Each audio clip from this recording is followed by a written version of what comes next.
है नृसिंह भगवान का, और सामने अति कोमल भक्त खड़ा है। कभी कभी अति निष्ठुर भक्त के लिए ठाकुर जी अति कोमल बन के आ जाते हैं, और ठाकुर जी की कोमलता से भक्त की निष्ठुरता दूर हो जाती है। लेकिन जब ठाकुर जी इतने निष्ठुर रूप धारण करते हैं तो फिर भक्त को ही कोमल होना पड़ता है।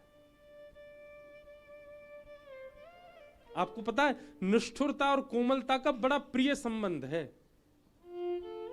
भौरा इतनी सामर्थ्य रखता है कि वो लकड़ी में भी छेद कर देता है, परंतु वही भौरा जब कमल में जाकर के बैठता है और रात्रि में कमल जब अपने पंखुड़ियों को बंद कर देता है, पूर्ण सामर्थ्यवान होते हुए भी भौरा कमल में छेद नहीं करता। क्यों?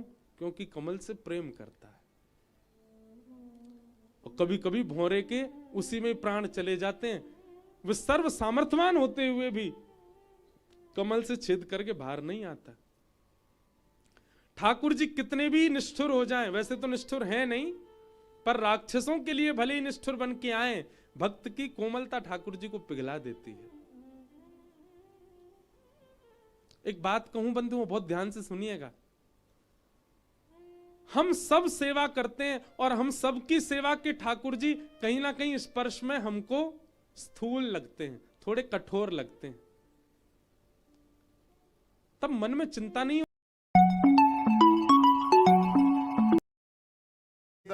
नाना सुख की सेवा के ठाकुर जी कहीं ना कहीं स्पर्श में हमको स्थूल लगते हैं, थोड़े कठोर लगते हैं।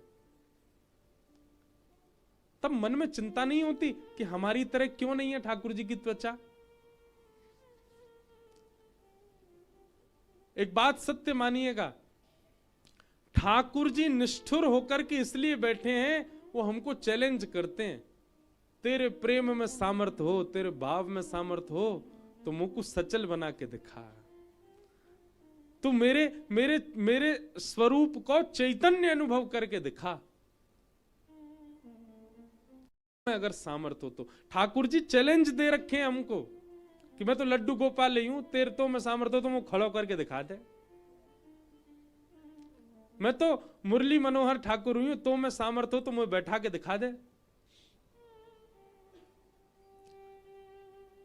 उड़ीसा में, अब देखो ऐसे मेरे को आते रहते हैं चरित्र, अब नहीं बोलूं तो फिर मन होता क्यों नहीं कहा, और कह दूं तो फिर कथा पीछे रह जाए। उड़ीसा में एक भक्त हुए,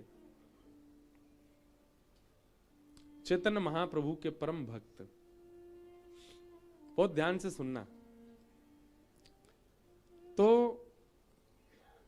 वे एक बार कथा कह रहे थे व्यास मंच पर बैठ करके, और श्री महाप्रभु चैतन्य महाप्रभु सामने बैठ करके कथा सुन रहे थे। तो कथा में ध्रुव चरित्र आया, और ध्रुव चरित्र सुनाते हुए उन्होंने कहा कि ध्रुव जी के हृदय से जैसे ही भगवान अंतर ध्यान हुए, भगवान व्याकुल हो गए। ध्रुव जी की व्याकुलता का जैसे वर्णन किया तो सामने बैठे चैतन्य महाप्रभु को पता नहीं क्या लगा, उनको स्वयं में ही ध्रुव का आभास होने लगा, और वो ध्रुव के भांति ऐसे खोजने लगे, हे नाथ आप कहां चले गए, हे नाथ आप कहां। महाप्रभु जी कथा सुनते सुनते उस कथा में ही रम गए, और ढूंढते ढूंढते महाप्रभु जी ने पृथ्वी को खोद दिया। तभी खोदते खोदते भीतर से ठाकुर जी का एक त्रिभंग ललित स्वरूप महाप्रभु जी के हाथ में आ गया। महाप्रभु जी ने हृदय से लगाया। जब भावावेश कम हुआ तब उन्हीं ठाकुर जी को, वो जो व्यास जी थे महाप्रभु जी के शिष्य, उनको प्रदान किया, और उनका नाम रखा श्री गोपीनाथ। क्या नाम रखा? गोपीनाथ। जो व्यास जी कथा कर रहे थे, उन्होंने अपने यहां गोपीनाथ जी को विराजमान कर लिया। कुछ समय बाद खबर आई व्यास जी के पास कि श्री चैतन्य महाप्रभु जगन्नाथ प्रभु में लीन हो गए, और ये खबर सुनकर के वो टूट गए। हमारा आश्रय चला गया, हमारे प्राणनाथ चले गए, अब हम किसके दर्शन करें, अब हम किसका अनुभव करें। तब व्याकुलता के कारण उनकी कमर धीरे धीरे झुकने लग गई। अब वे गोपीनाथ जी का श्रृंगार करने के लिए जाते तो श्रृंगार करते समय जैसे ही चंदन लगाते तो चंदन माथे पे ना लग के गालों पे लग जाता, नाक पे लगता, ओष्ठ पे लग जाता, थोड़ी पे लग जाता। सब लोग आके बोले, अरे व्यास जी आप तो इनके मुख पे ही चंदन लगा दे हो। उन्होंने मन में विचार किया कि अब सेवा मुझसे हो नहीं पाती, मैं किसी पुजारी को नियुक्त कर देता हूं ठाकुर जी के लिए। और उन्होंने एक पुजारी नियुक्त कर दिया। एक दिन की सेवा एक अन्य पुजारी ने की। ठाकुर जी का खूब बढ़िया श्रृंगार हुआ, खूब बढ़िया सब साज सजे, चंदन भी आज माथे पे लगा। उनकी कमर झुक गई थी, बेचारे नीचे से ही देख रहे थे, वाह ठाकुर जी बहुत दिनों बाद आपको श्रृंगार बहुत बढ़िया भयो।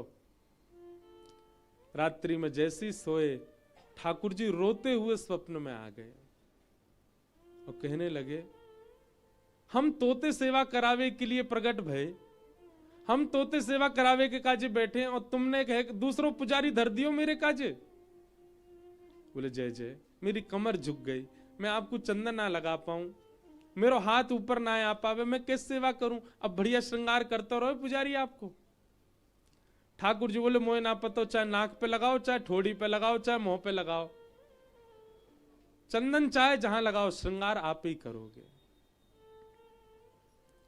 और दूसरे दिन ठाकुर जी के हट मान करके जब वे स्वयं श्रृंगार में गए